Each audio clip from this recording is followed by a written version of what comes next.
Hi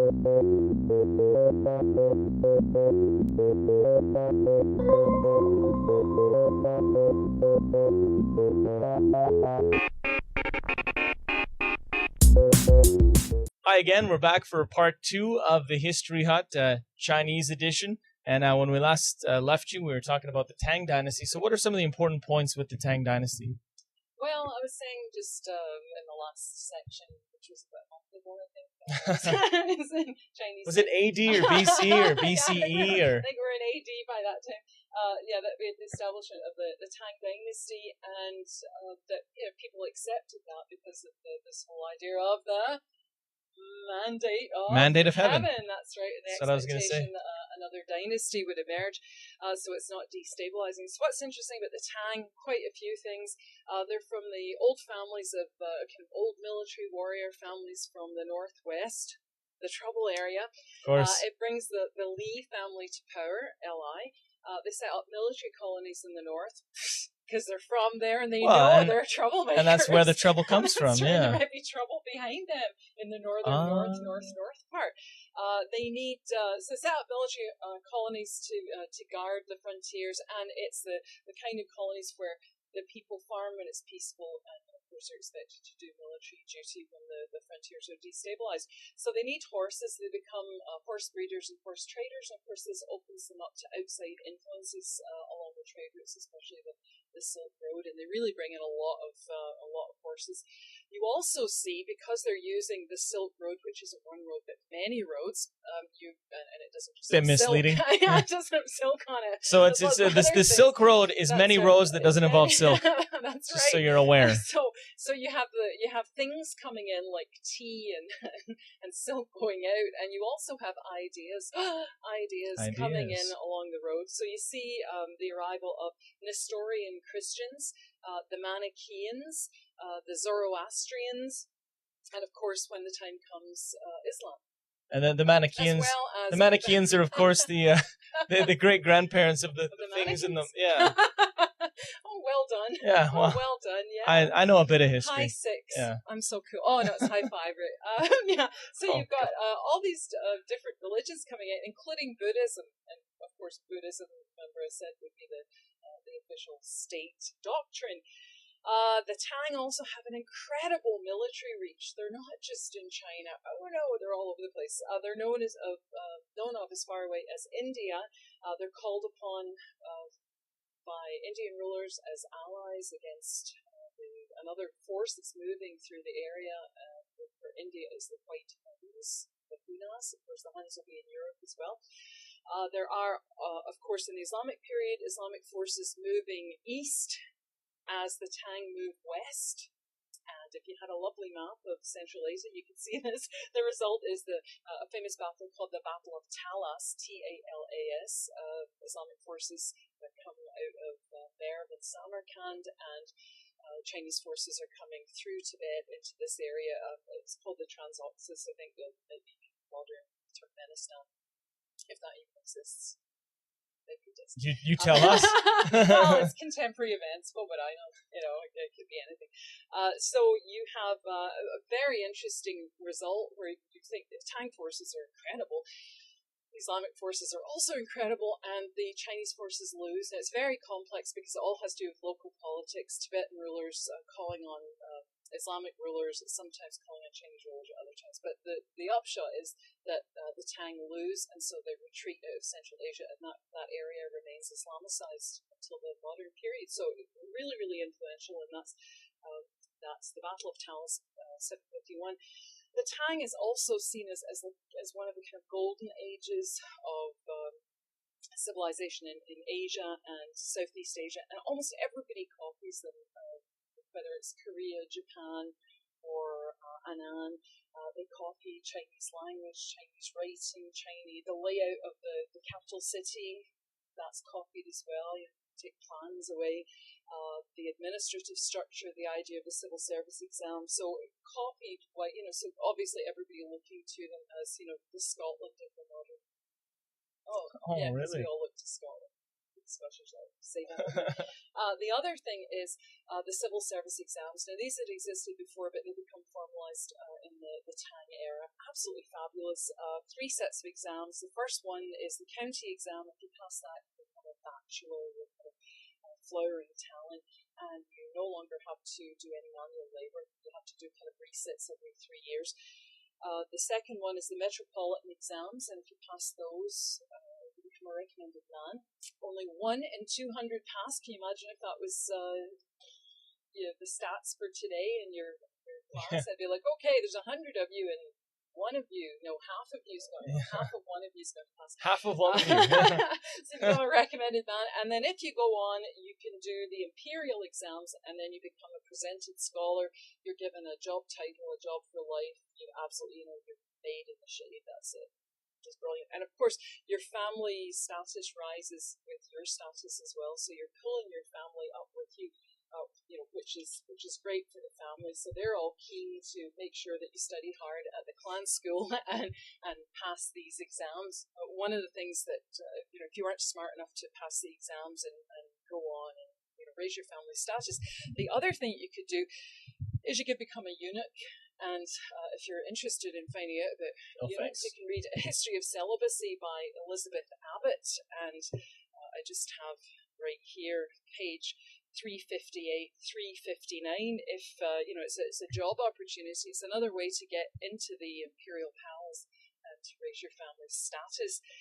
You couldn't procreate, of course, if you have your bits chopped off, so that meant that you're never going to try and push your own interest. Yeah, your own interest at the palace.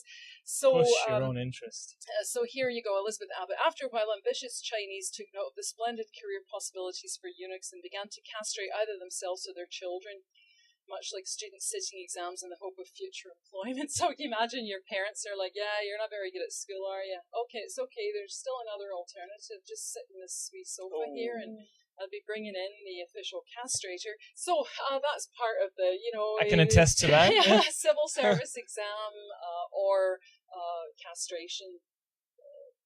Job opportunities. So you can imagine that you'd be able to get your kids to do almost anything in the house. Sweep up that mud in the corner. Okay, because you don't want to be castrated. That worked. It's a good power to hold over you. Yeah, it certainly is.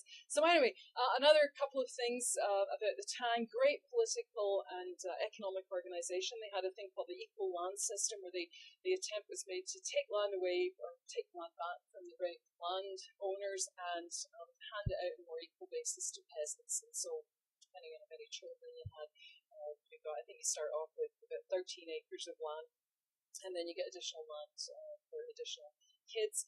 They reformed the taxation system, so you paid taxes, of course, in goods, grain, a certain amount of grain, a certain amount of silk, so you had to have a certain amount of your land for mulberry bushes so you could make the silk, sometimes hemp, and then you had to do what's called a corvée, 20 days labour for the state, building things, and that would be so that's improvement.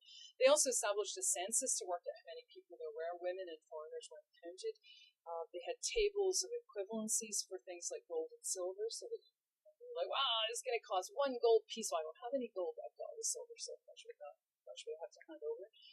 The state held monopolies in really important things like the production of salt and iron.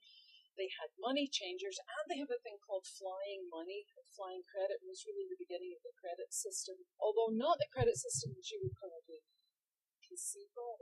But the paper money that you're holding, it says pay the bearer of this money. And then in terms of technology, of course, the development of paper, fundamentally important to historians, and printing. So the first, I think it's the Diamond Sutra, printed in the 800s. I understand Xeroxing is very important to historians too. Xerox is incredibly important these days. So paper and printing, lots of changes in ship designs, in culture, lots and lots of poetry, because there's a lot of money, a lot of prosperity.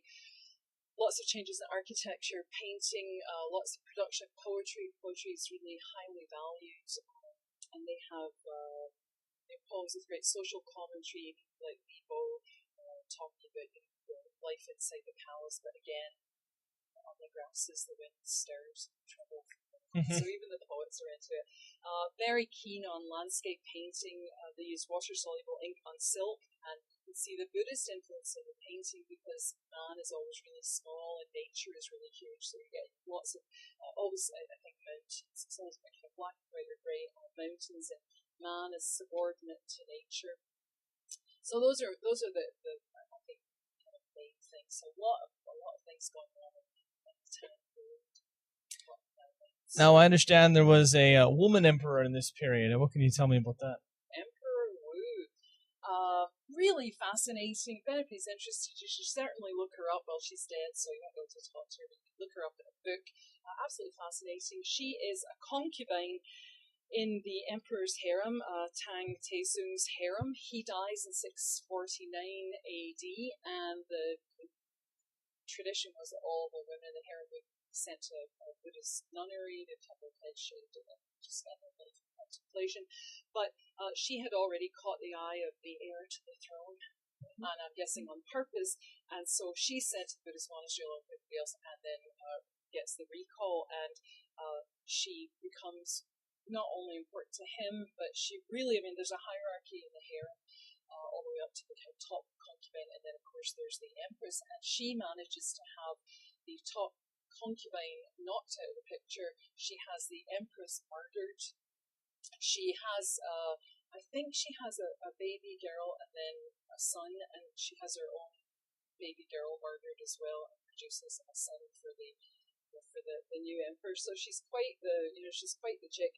She dominates, it seems, her husband in state politics until he dies in about 683, and then she becomes Empress Dowager, ruling for her son, and then she deposes him, and in I think 690 or thereabouts, she becomes emperor and rules until 705, when she in turn is deposed. But she's a secret police, and she uses torture, and she kind of gets everybody outside. People are scared to stand up to her. So absolutely fascinating women.